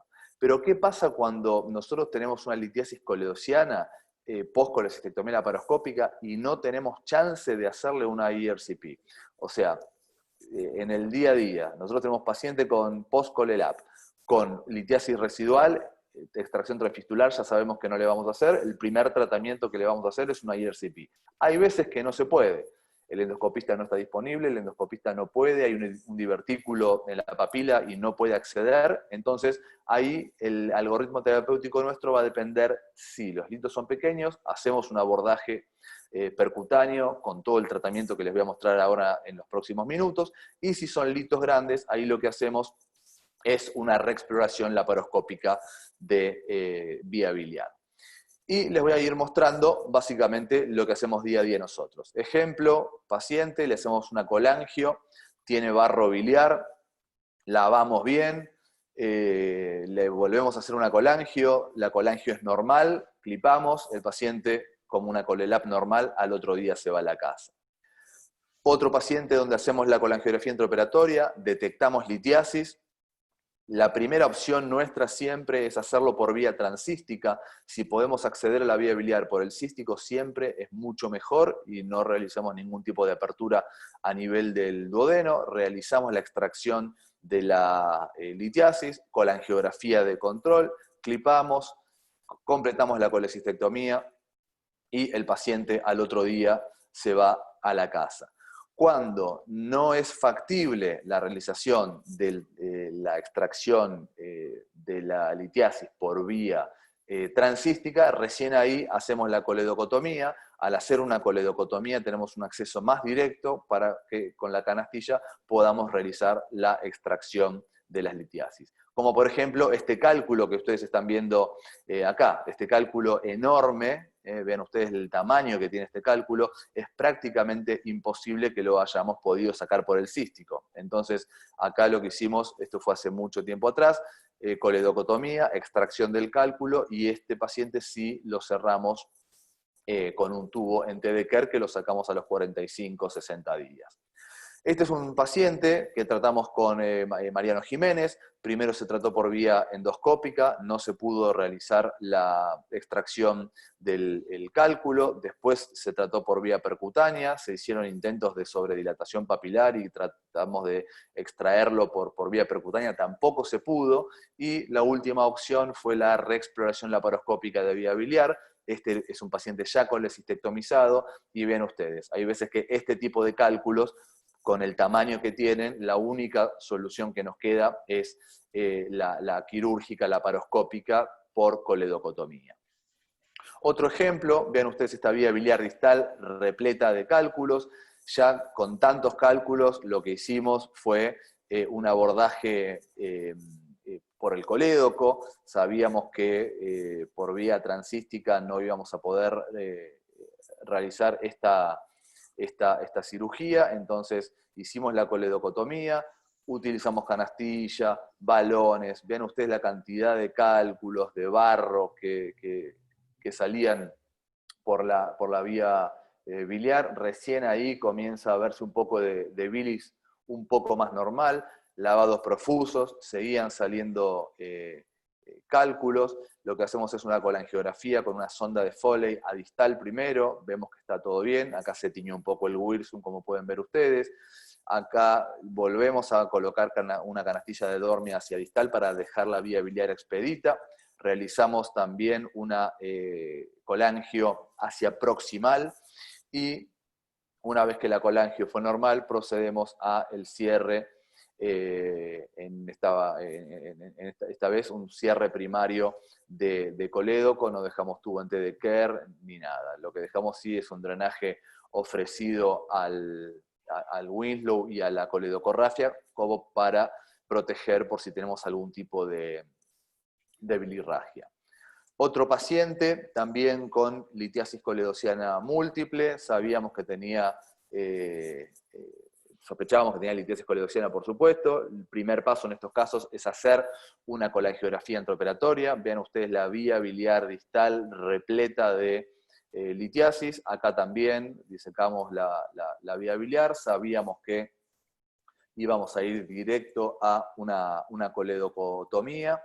Y como les mostré anteriormente, también usamos canastillas de dormia, usamos balones, usamos todo lo que podamos tener disponible para tratar de dejar expedita esa vía biliar. Acá vean ustedes, con canastilla en este caso, todos los cálculos, que la forma de los cálculos se ve exactamente igual que como se veía en la colangiografía. Cierre primario de colédoco y el paciente también anduvo muy bien. Otro caso, esta paciente era una paciente que había tenido 5 ERCP previas, tenía ya una colecistectomía laparoscópica hace 14 años atrás y debuta con esta litiasis. Decidimos por el tamaño de los litos realizar un procedimiento laparoscópico, ya les conté que ya había sido colecistectomizada, y pese a que había sido operada por laparoscopía, las adherencias que tenía eran grandes, por lo tanto, vean ustedes que fue difícil acceder a la vía biliar. Vemos que el hígado tiene también algún pequeño sangradito por las adherencias que fueron liberadas previamente. Una vez que identificamos la vía biliar, realizamos la coledocotomía, ya se pueden observar los cálculos. También acá estos cálculos son cálculos que están de larga data. Vean ustedes el tamaño de la pared del colédoco. Entonces, lo que decidimos hacer en este caso también fue una limpieza con canastilla, con ese flashing que podemos ver ahí con el irrigador. Y a mí no me gustó, las paredes del colédoco no me dio para hacer un cierre primario, por eso le hicimos un cierre con un tubo en T de Kerr. Los drenajes de Kerr, en este caso, los dejamos más tiempo. Nosotros en cirugía abierta los dejamos 21 días. Acá estos pacientes los dejamos por lo menos 45 a 60 días. Y este es un caso que hicimos con Mariano Jiménez en Santa Fe el año pasado. Un paciente también con litiasis vesicular y litiasis coledociana. Le realizamos el abordaje. El paciente fue complejo, era un paciente que ya estaba operado, tenía también muchas adherencias, pero logramos hacer la primera colangiografía y ven ustedes la vía biliar llena de litiasis y grandes. Lo que hicimos también acá, directo fuimos a coledocotomía. Sabíamos que por el cístico esos cálculos no los íbamos a poder tratar de ninguna manera. Entonces, acá utilizamos todo lo que teníamos al alcance. Utilizamos primero una canastilla de dormia. Vean ustedes la canastilla cómo envuelve el cálculo para sacarlo. Acá el cálculo era tan grande que tuvimos que ampliar un poco más la coledocotomía. Otra vez pasando la canastilla. Siempre la canastilla lo hacemos bajo guía fluoroscópica. Seguían apareciendo cálculos. Ven ustedes la canastilla llena de cálculos. Hacemos una colangiografía intraoperatoria también con la sonda de Foley. Vemos que está un poquito mejor. Colocamos la canastilla hacia proximal, también porque había cálculos que se habían migrado hacia la parte proximal. Ahí en la flecha lo pueden ver, hacia la parte proximal de la vía biliar. También aprovechamos y utilizamos una pinza de Randall que la colocamos retiramos el trócar epigástrico de 10, colocamos la pinza y logramos seguir extrayendo cálculos por esta vía. Esto como hacía Mazzariello con unas pinzas que él había diseñado hace algunos años atrás. hacia distal y ahora hacia proximal.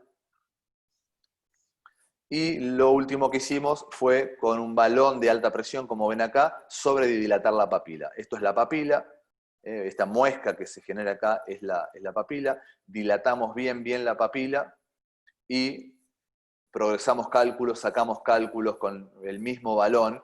Y acá yo estaba seguro de que la vía biliar estaba libre. Esto que se ve acá, uno puede interpretar que son litiasis, para mí eran cálculos, y justo estaba Jiménez haciendo un spyglass percutáneo en el quirófano de al lado, y le digo, bueno, Mariano, entremos a la vía biliar con el spyglass, que es como si fuese un coledocoscopio, a ver qué es lo que hay. Acá estamos ingresando hacia la vía biliar proximal, y ven ustedes lo bien que se ve toda la vía biliar por su interior, bajo visión directa uno puede observar absolutamente todo, la bifurcación de los hepáticos, vean, se ve fantástico. Había por ahí coágulos no se veían todavía, o sea, hacia proximal estábamos seguros de que la vía biliar estaba expedita. Esto uno acá va instilando solución fisiológica para poder realizar el procedimiento. Después Mariano nos puede dar algunos tips en el momento de las preguntas, pero nos quedamos tranquilos que hacia proximal la vía biliar estaba expedita, nos fuimos hacia distal. Vean ustedes el coledocoscopio el spyglass, lo colocamos a través de uno de los puertos de 5, y acá sí podemos observar que hay algunos coágulos, por ahí un poco de barro, como podemos ver acá, pero litiasis no había. Entonces concuerda un poco con lo que vimos en la colangiografía. Y ahora van a ver, en un momento pasamos y se ve claro todos los pliegues del duodeno y que no hay ningún tipo de vía biliar y que con todo el tratamiento que le habíamos hecho antes había quedado limpia. Y acá pasamos la papila y podemos observar el duodeno. Bueno, a este paciente le hicimos un cierre primario de colédoco y anduvo muy bien. Bueno, ¿qué pasa cuando tenemos cálculos grandes, pacientes que no son quirúrgicos para llevar a quirófano y hacer por vía laparoscópica? Tenemos la chance de la cirugía percutánea. Ven ustedes, vía biliar dilatada, un cálculo impactado, veamos que con el alambre guía y el catéter de Kumpe lo podemos sortear. ¿Y qué hacemos con este tipo de pacientes? Pasamos a través de la papila con el alambre guía, sobre dilatación papilar, y luego ese cálculo que vieron en la colangio, lo pasamos a través de la papila como describió en forma percutánea Mariano, y como hicimos prácticamente igual que como lo hicimos por vía laparoscópica. Entonces uno puede poner 1 o 2 balones de alta presión, dilatar la papila, y los cálculos son progresados al duodeno a través de la papila, y podemos ver que en la colangiografía control la vía biliar queda expedita. Otro ejemplo de cómo colocamos los cálculos, los balones, cómo con los mismos balones o con canastillas de Dormia progresamos los cálculos luego de la sobredilatación papilar, y en esta última foto vemos cómo la vía biliar queda completamente expedita y el tratamiento finalizado. Otros ejemplos y cómo la colangiografía de control quedó. Bueno, para ir terminando, sabemos que el tratamiento laparoscópico en un solo tiempo tendría, de acuerdo a la evidencia que pudimos recabar, mejores resultados en cuanto a menor morbi-mortalidad y en cuanto también a mejores resultados y ser más costo efectivo que cuando uno lo compara con el tratamiento en más de un tiempo. El tratamiento de la litiasis residual, cuando el tratamiento endoscópico y o percutáneo falla, tiene una opción de ser tratada por vía laparoscópica. Si bien en el 2020 todavía tenemos dudas y existe controversia de cómo tratar este tipo de pacientes con litiasis coledociana, y hoy por hoy yo creo que el cirujano hepatobiliar actual debe ser un cirujano, digamos, híbrido, y tener conocimientos de laparoscopía, de procedimientos percutáneos y de endoscopía para poder tratar en forma mínima invasiva a todos estos pacientes. Una vez más, muchísimas gracias. Gracias Chino, gracias Juan Cruz por la oportunidad de poder estar acá compartiendo un poquito de lo que hacemos con ustedes. Espectacular, Mariano. Increíble la charla. Le decía al doctor Jiménez por chat cómo tienen juguetes ustedes, ¿no? El Spyglass ese, yo quiero que me compren ese juguete. Ese está hermoso, ese está lindo, te lo llevas a casa para jugar después de la cirugía. Mirá. Está fantástico. Te cuento que estamos publicando dos papers sobre Spyglass. Uno Spyglass en Láparo, que está haciendo Mariano, y otro que estamos haciendo Spyglass percutáneo, en un trabajo en conjunto entre Argentina, Francia, Alemania e Italia, y que va a tener la primera serie de casos, hay casos aislados, pero la primera serie de casos publicada en forma percutánea en 28 casos. Y el de laparoscópico lo aprobaron ayer, Mariano, en la revista. Sí, lo aprobaron ayer, sí. Está publicado en breve. Una pregunta, ¿y hacer rendezvous con el endoscopista ahí en el mismo acto no hacen seguido? Es dificilísimo. Para nosotros, tener al endoscopista, el anestesista, el quirófano, el cirujano, el paciente con litiasis y todo junto, se nos es complicado. Pero muchas veces sí, lo ideal sería tener al endoscopista siempre que uno pueda tenerlo, y los casos que uno no puede resolverlos por vía laparoscópica pura, tener al endoscopista que nos auxilie. Sería fantástico poder tenerlo siempre. Sí, por suerte nosotros en el hospital tenemos un endoscopista bastante avesado, y cuando vamos con la sospecha previa de la litiasis coledociana, entramos juntos. Y para el endoscopista es más fácil porque uno le coloca una guía y él encuentra mucho más fácil la papila, y entre los dos solucionamos mejor la cosa, sin cambiar la posición del paciente, ¿no? Tal cual, sí, sí.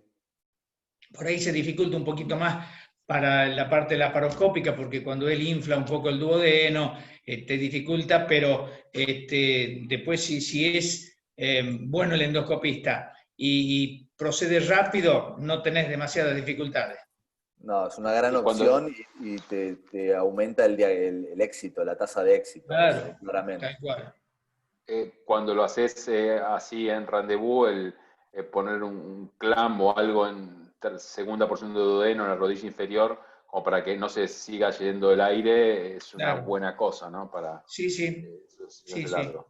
Ahora, si el endoscopista como ya tiene la guía colocada y llega rápido a la papila, por ahí no necesita tanta insuflación o tanta presión. Entonces, se compensa un poco. Exacto. Un par de preguntas, Mariano, ahí en el chat. Una que es muy parecida, Ronnie Rodríguez y Harold Bentancourt preguntan más o menos lo mismo, que es, ¿cuándo consideramos realizar una derivación bilioentérica o una biliodigestiva? Hoy por hoy menos, la verdad, muy poco, muy poco.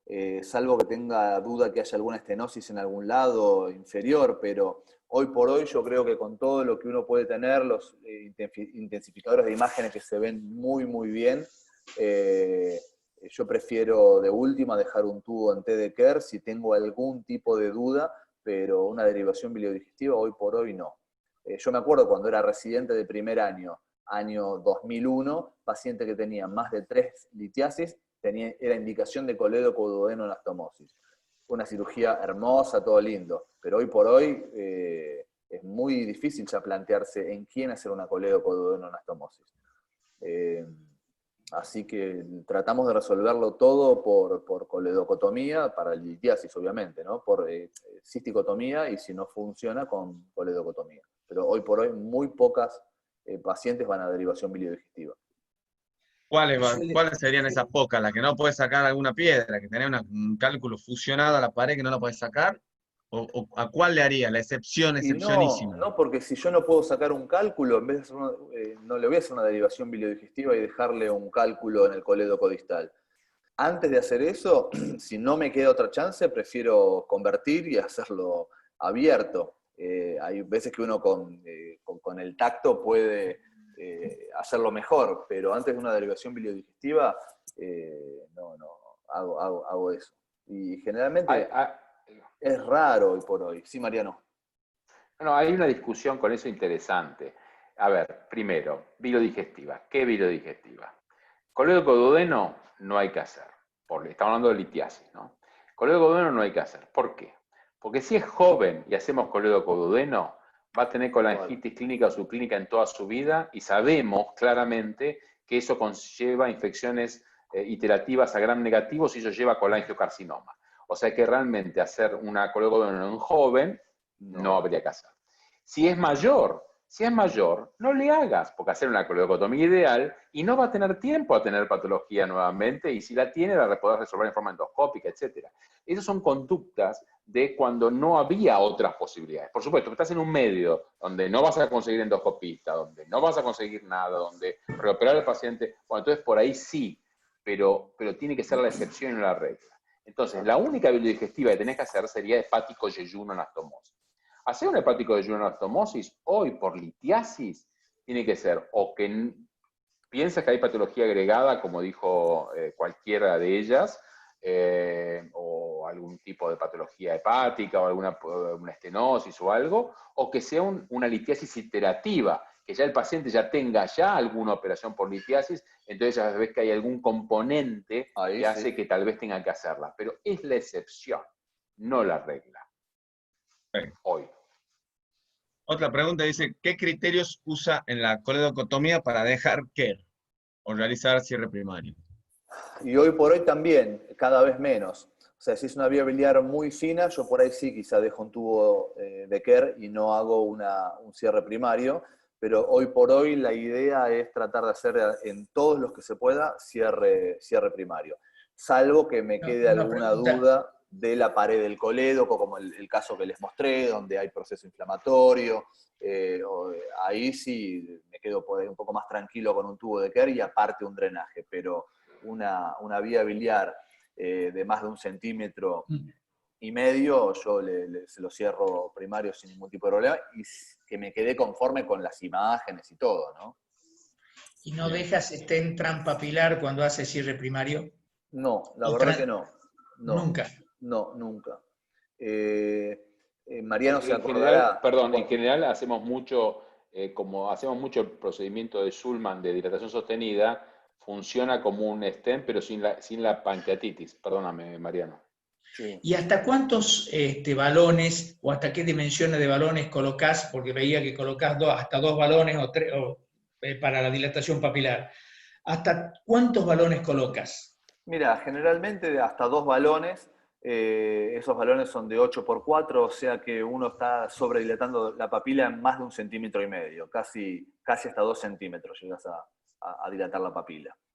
Y después con el mismo balón o los mismos balones uno puede progresar el balón hacia el duodeno a través de la papila y eso hace que los cálculos ya vayan progresando. Ahí uno no trata de sacarlos como uno haría en una litiasis residual transfistular. La idea de la sobredilatación es progresar los cálculos a través de la papila hacia el duodeno. Otra pregunta, dice, buenas noches, Guillermo Layuz. Dice, buenas noches, excelente conferencia. Consulta, en su protocolo ante la presunción de litiasis biliar, ¿hacen sí o sí colangioresonancia magnética? Ante la presunción. La presunción de litiasis coledociana. Claro, coledociana. En realidad, si sospechamos que tiene litiasis coledociana, tratamos de hacer colangioresonancia. Nosotros acá en el hospital tenemos, en los lugares donde trabajamos con Mariano también, entonces la verdad que tratamos de hacerle a todos colangioresonancia hoy por hoy. Bien. Guillermo Layuz dice, si es así, ¿cuándo indican la cirugía? Cuando indican la cirugía, ¿van directo a ColeLab y ven resolver o se organizan conjuntamente RCP y ColeLab? También, depende del lugar y del ámbito donde uno está trabajando. Hay muchos lugares privados donde podés trabajar con el endoscopista te deja expedita la vía biliar y después haces la ColeLab. Si uno habla de las evidencias, ahí estás, introduciendo 2 métodos con más morbimortalidad para el paciente, y si uno tiene la posibilidad de hacer todo en un solo tiempo, también. igual todo es válido. Obviamente que uno, si tiene el endoscopista, le haces la IRCP cuando le detectaste la litiasis y al otro día haces la colecistectomía sin ningún problema, pero también uno tiene que saber cómo resolver la litiasis en caso de tenerla en el intraoperatorio. A mí el tratamiento en un solo tiempo me gusta mucho. Yo te traduzco, Juan Cruz. Si bien está muy bien lo que dice Mariano, que si vos no tenés demasiada experiencia, mandárselo al endoscopista, que le saque el cálculo y después vos o sacarle la vesícula, es una muy buena opción.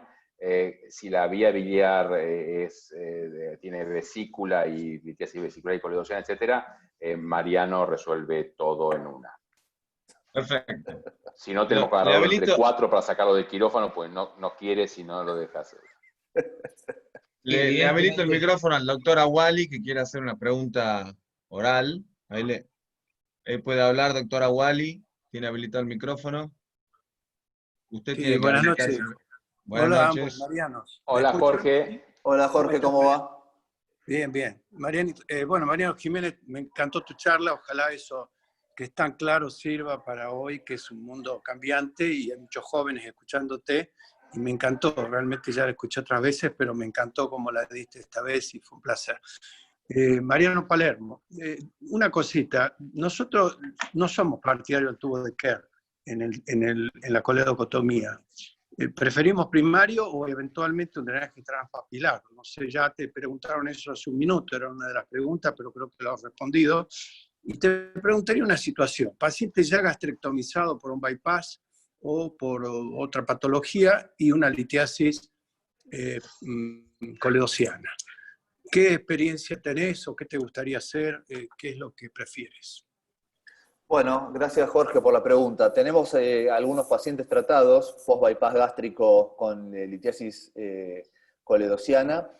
Cuando el paciente no tiene vesícula, el primer abordaje que hacemos nosotros es el drenaje percutáneo transparieto hepático. Hacemos una sobredilatación papilar, como les mostré anteriormente, y progresamos los cálculos a través de la papila. Así que el primer abordaje para nosotros es el percutáneo. Obviamente que también tenés otros abordajes, podés hacerlo endoscópico a través de, combinado, digamos, endoscópico, laparoscópico, como hacen mucho en Brasil, y accedes al estómago por un trocar de 10 con una gastrotomía y haces una IRCP normal. Pero la verdad es que nosotros nos fue muy bien con el tratamiento transparieto hepático, y bueno, Mariano y yo hemos resuelto varios casos así. Obviamente es una patología brava cuando tenés un bypass con toda la anatomía alterada y tenés un paciente con litiasis coledociana, te agarras la cabeza, pero una buena opción es esa transparieto hepática y sobredilatación, como les mostré anteriormente, con los balones. De hecho, tenemos un paciente internado ahora que también le hemos hecho este procedimiento. Bueno, fantástico. Sí, había visto los dos procedimientos, quería ver por cuál ustedes se inclinaban. Aprovecho la última, ya que están los muchachos de la Sociedad de Cirujanos. La parte económica. El cirujano, cuando hace una colecistectomía laparoscópica, está prácticamente limitado a los valores que implican una colecistectomía. No conozco que las obras sociales ni las prepagas paguen por este procedimiento.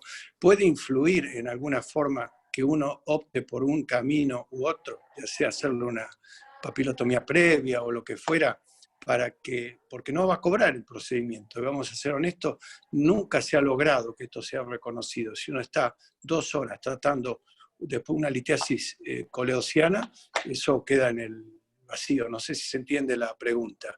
¿Puede incidir esto en la decisión de hacer una papilotomía previa, por ejemplo, en el paciente, cuando sabemos que el procedimiento, como lo has dicho muy bien, Mariano, vos en tu exposición, lo ideal es hacerlo de forma simultánea? ¿Se entiende la pregunta? Perfecto. Mariano, ¿querés contestar vos? No. Dale. A ver, obviamente que la parte económica es difícil, y yo creo que sí, que puede ingerir.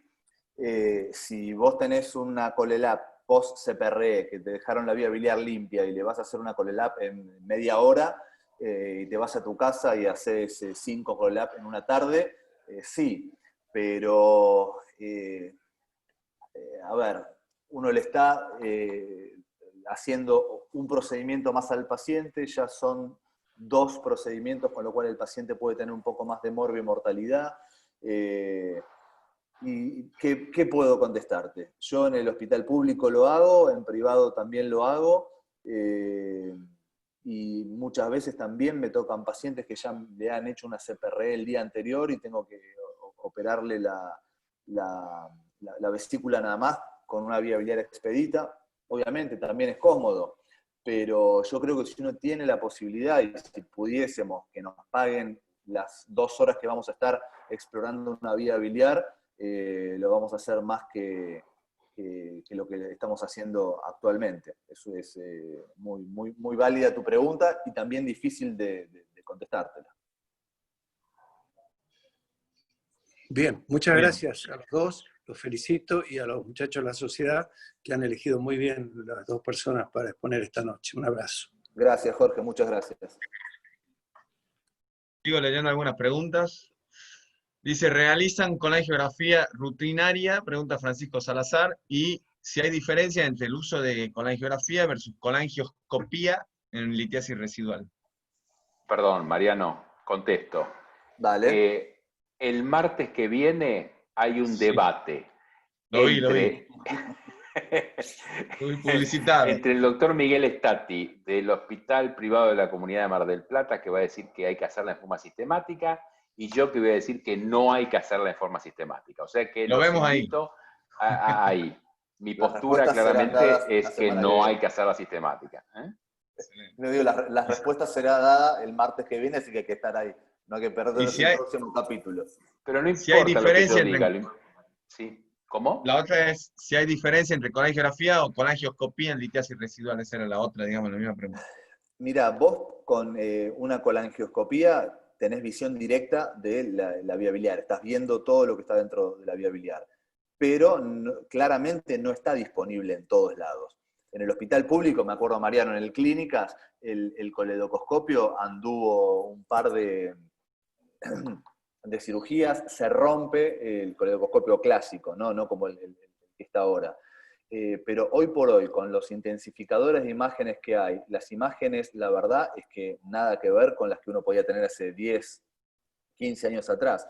Entonces, si yo tengo un arco en C, bueno, yo creo que me quedo muy tranquilo de que no voy a tener litiasis residual. Obviamente, si uno pudiese hacerle colangioscopía a todos los pacientes y ver la vía biliar por dentro, es mejor, pero no tenemos esa realidad nosotros. Carlos Cela dice... Una cosa más sobre colangio intraoperatoria sistemática o no. Yo generalmente las charlas de no filosóficas o de ideas, sino médicas, las tengo en general en inglés, porque entonces como las actualizo, las cambio de yo, entonces digo, bueno, lo tengo solo y pido disculpas, me parece mal, pero bueno, las tengo solamente en inglés. La de si hay que hacer colangio sistemática o no, la tengo en español. ¿Por qué? Porque nunca conseguí que en el IRCAD o en un congreso internacional alguien quiera que yo hable de eso, pero la gente me dice, si ya no se discute más. Bueno, yo digo, en mi país sí se discute, por eso la tengo en español solamente.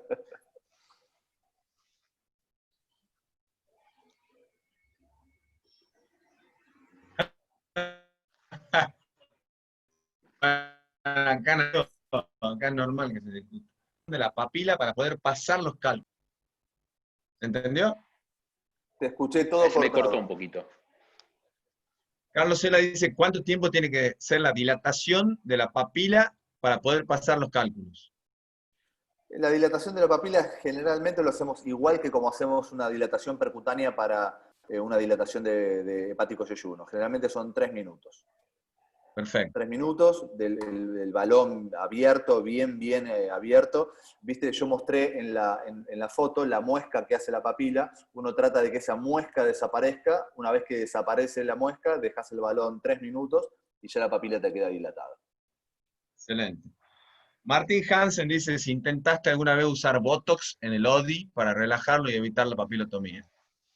Nunca. Gracias, Martín. Hola. Yo no tengo experiencia. Vos, Mariano. No, yo no tengo experiencia. Vos, Jiménez, yo Botox, no. Yo Botox, no.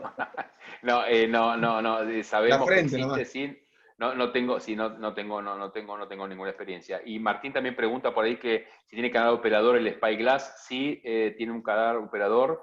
Realmente lo que podés poner por el canal operador, que yo sepa, que yo he puesto, son dos cosas. O una pinza de biopsia, que tiene un diseño muy especial, porque si bien es muy finita, pensá que el Spyglass tiene 10 French, o sea, tiene 3 milímetros y algo, entonces, pero es muy finita, pero tiene un sistema muy especial que toma bastante buenas biopsias, no maravillosas, bastante buenas, y permite pasar un electrodo para hacer litotricia electromecánica, pero no para más que eso. No puedes pasar una dormia por adentro, por ejemplo. Una última que no está en las preguntas, pero está en el chat acá que me pareció interesante. Dice, experiencia con dormia retenida, si tenés alguna experiencia. Ojalá que no, espero. A mí me pasó.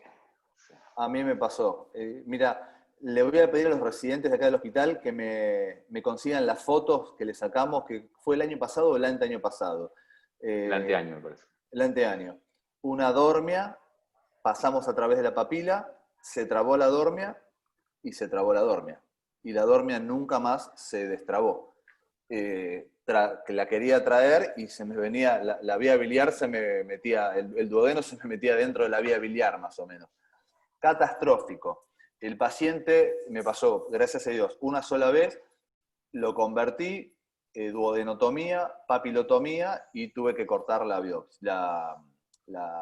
dormia. Una catástrofe. El paciente anduvo bien, no hubo ningún problema, pero la verdad que feo. Majón. La próxima vez voy a poner las fotos, en la próxima charla las voy a poner, porque en algún lado las tengo. Mariano conoce el caso porque le mostré las fotos y se agarraba la cabeza igual que yo. María Patricia Cornejo dice, riesgo asociado de desarrollar pancreatitis tras dilatación con el balón por abordaje laparoscópico. Toda tuya, Jiménez, esa pregunta. Bueno, yo te cuento, Patricia, cuando vino Schulman y me contó la técnica esta, que él fue el que la desarrolló, yo dije, mira que me parece un tipo que labura bien y todo, pero ¿por qué me tiene que mentir? ¿Por qué? ¿Cómo no va a tener pancreatitis si yo, a veces poniendo un tubito nomás, ya tiene pancreatitis el paciente, y los endoscopistas tienen pancreatitis, etc. Y él me decía, Mariano, créeme que no hay pancreatitis. Él tiene su teoría que como pone con un alambre, o sea, no hace fuerza así, sino que una vez que lo puse el balón, lo infla, hace fuerza así, entonces por eso no produce pancreatitis. Y la verdad que los primeros casos lo hicimos con mucho miedo, después hicimos como él nos enseñó a poner 2 balones y dilatar con 2 balones, y la verdad es que no hay pancreatitis. Puede haber, sí, nosotros hemos tenido alguna elevación de amilasa, pero pancreatitis no, y tenemos publicados con él 300 casos hechos. Uno de nuestros ex-fellows tuvo, haciéndolo, una pancreatitis grave en un paciente. O sea que existe pancreatitis, pero es muy bajo el porcentaje de pancreatitis. ¿Y sangrados por postdilatación? Sangrados papilares. La verdad, claro, nosotros tenemos complicaciones por procedimientos percutáneos y laparoscopia, la que vos quieras, tenemos todo, o sea, es más, yo tengo publicado algunas complicaciones que no están en la literatura, o sea que tenemos complicaciones incluso hasta de las que no se conocen, pero la verdad es que por dilatar no hemos tenido casi pancreatitis y no hemos tenido sangrado. Sí por drenaje, sí por romper la vía biliar con una dormia, o sea, todas esas cosas las hemos tenido porque están en la bibliografía y las hemos tenido. Pero sangrado de coso, la verdad es que no. La verdad es que no. Excelente. Bueno, estamos llegando casi a las 2 horas, me parece que ha sido una sesión espectacular. Doctor Rodríguez, ¿querés hacer un cierre, un último resumen? Bueno, lo único que me resta, agradecer nuevamente a Mariano Jiménez y Mariano Palermo. Son 2 excelentes profesionales con una didáctica muy buena, 2 excelentes personas y amigos, así que bueno, agradecerles nuevamente. La próxima vez será con algunas empanadas acá en Tucumán, cuando podamos Qué lindo, por favor. tener Ojalá. algo en forma directa. y encima paso por el aeropuerto, me compro las empanadas congeladas, picantes, y son las que me traigo para casa. Correcto, correcto. Hacemos completo. Todos hacemos Así lo que, mismo, Jiménez. Por supuesto que la invitación está hecha. Yo sé que te llamo y a menos que estés en Estrasburgo, lo coordinamos. Con Mariano Palermo igual. Son dos excelentes personas y bien predispuestas. Así que muchísimas gracias y gracias a todos los que se conectaron. Mucho, ahí hay una larga lista de agradecimientos en el chat. Ahí está la Ceci. Sí. Ceci, ¿cómo va? ¿Todo bien? Marianos, genios totales. Bueno, como ven, para mucha gente que por ahí está conectada y no conoce, Mariano y los dos Mariano, porque hablemos de los Marianos, son amigos de muchísima gente acá en Tucumán, han sido formadores de muchísima gente de acá de Tucumán, y cada vez que los han solicitado o para participar en la fundación, para ir a hacer experiencia con ustedes, han sido todos muy bien recibidos. Así que realmente el agradecimiento es por todo, Mariano. Ustedes están siempre con nosotros. Muchas gracias. Muy Muchas queridos, gracias a muy todos, queridos a por los ustedes, tucumanos. a todos los amigos allá. Muchísimas gracias. Un abrazo. saludo para todos. Chao, chao. Saludos, gracias a todos. Hasta luego. Chau.